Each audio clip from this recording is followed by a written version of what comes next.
5 to 12 weeks with foot surgery, and the Colts are left with major questions at quarterback with unproven Jacob Eason set to take the reins under center. Many are expecting Indy to take a look at the market for a possible upgrade. Names like Jimmy Garoppolo, Gardner Minshew, even Wentz's former backup and Super Bowl MVP Nick Foles. All right, LeVar Arrington, what should the Colts do to fill in for Carson Wentz? It's a sticky one, guys. Like, this is like one of the worst possible scenarios that a team could have play out, because you're in that space where it's actually early enough to get somebody who can fill in the position well enough, but it's too late in coming out of the offseason and getting into the season to say we're going to get somebody in here that can actually help immediately. That's out there. So, I mean, if I'm being realistic and I'm being honest, I got to call Phillip Rivers. Wow. I got to call Phillip Rivers because he is the one I had success with. I got to hope and pray, cross my fingers, my toes, my toenails, pray to the football gods, lowercase g, and hope that he's in good enough condition, shape, mentally and physically to actually think about it and try to give it a go. Otherwise, I don't know. What, do you go to maybe it's Trubisky. I don't know. But do you go to, what was the quarterback, the backup, that Jacoby? Do you try to find what Jacoby's got going on? Like, what? Right. I just think that they're in a very, this is a compromising position. But with that being said, you got to know that Carson Wentz could come up injured.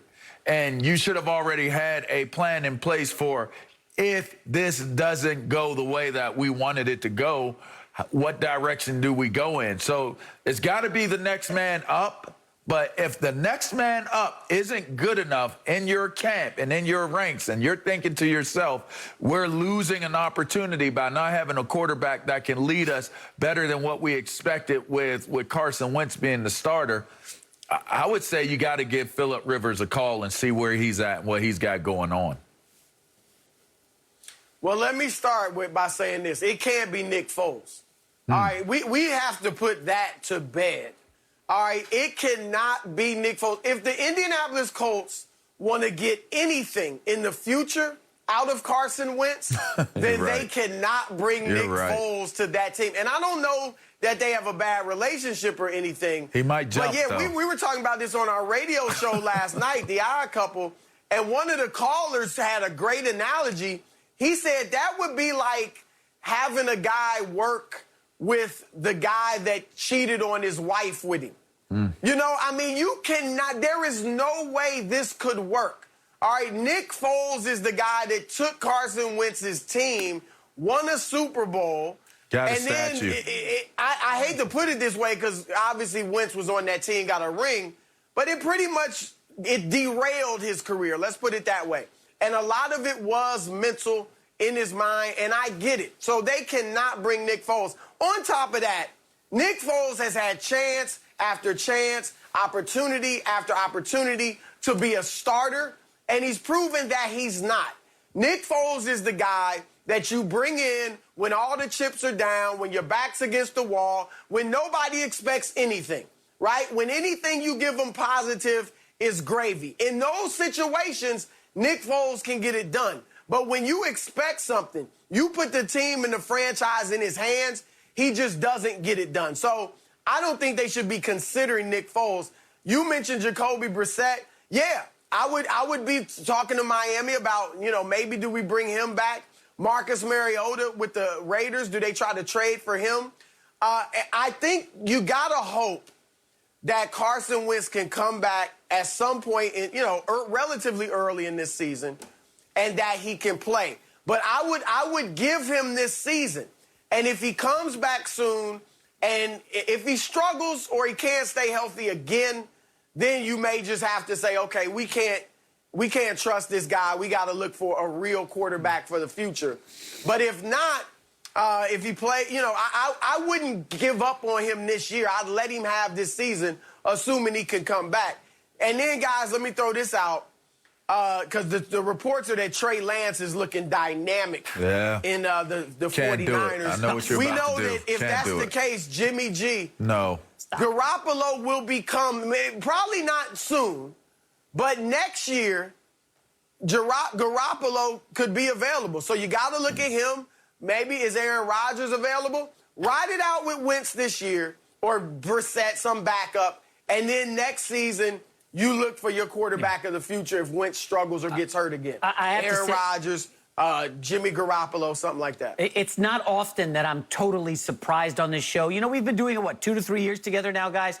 And I feel like I know them well. LeVar with probably one of the biggest shockers. I love the Phillip Rivers return take. Now, I think he's coaching high school football somewhere, so he may not exactly be in shape. I have a counter to that, and I would just say do nothing. Do not go and overpay for somebody when you're trying to make a trade from a position of weakness. Everybody knows that Chris Ballard needs a quarterback. So you're going to ask for the world. And Chris Ballard has drafted way too well. I was just looking at the Colts draft picks the last 3 or 4 years. He hits home runs every year in the draft. You do not want to give up a pick to rent a quarterback for, I don't know, 3 weeks. Have you guys looked at the early schedule? The Colts have the toughest September schedule in the NFL. 3 of their first 4 opponents were in the playoffs last year, okay? 3 of their first 5 games on the road back to back to back. So they're going to struggle out of the gate, whether it's Jacob Eason, Carson Wentz, or whatever quarterback you want to overpay for. I think Ballard's smart move is, hey, we drafted Jacob Eason in the 4th round last year. Let's see what the guy's got. We're going to throw him right into the fire. It's a tough schedule early. You got to face defenses like Baltimore. Yikes. But I think this is the move. You just stay put. And a quick final word on Carson Wentz, okay? At some point, LeVar, we have to look ourselves in the mirror and say, you know what? That Carson Wentz near MVP season, that was an outlier. That's not who the guy is. He's hurt every year. No, LeVar. He's had 5 years in the league. He's been healthy twice, okay? He's hurt every year, and he had one incredible year that he has not come close to duplicating. And if you dig into those numbers in that near MVP year, he was like nearly record-setting in the red zone and on 3rd down. And he has not come close to sniffing those numbers. It was a total outlier. I think it's safe to say Carson Wentz is an injury-prone quarterback who just had one fluky year, and I don't know what his future holds, and it's probably not a good thing. Even if you came to that conclusion based off of what you've seen, that 1 year that he did have success is the guy that brought him into Indianapolis. That's for one. For two, Indianapolis is one of the most completely built teams in the National Football League. They are a studly group.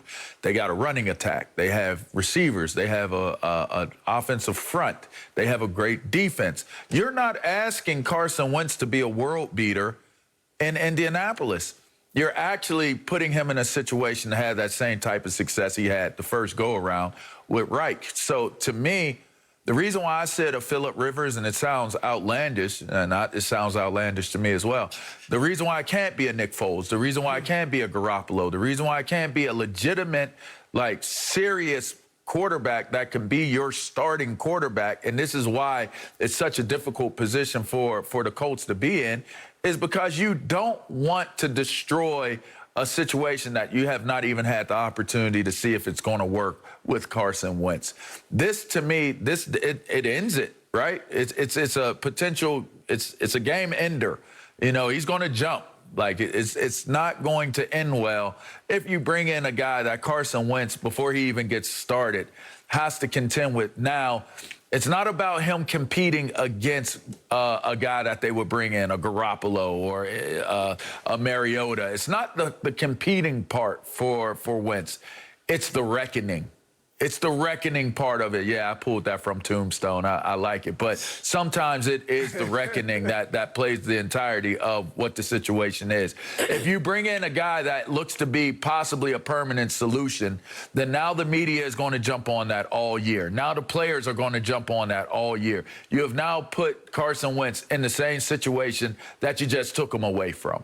I don't think that that's the right decision, whatever the decision is, which I think is more towards what you're saying, actually, J-Mac, and just not doing anything, using next man up mentality, bring that guy in. But here's the problem.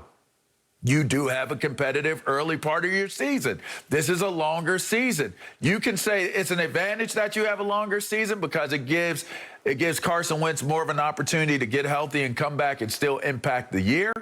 Or you look at it and you say, most conventional wisdom, you have to win the first 3 games out of 4. So it's like you break the season down into quarters. Now, with it being an extra game, I don't know how you want to do it. But you generally say first 4 games, we got to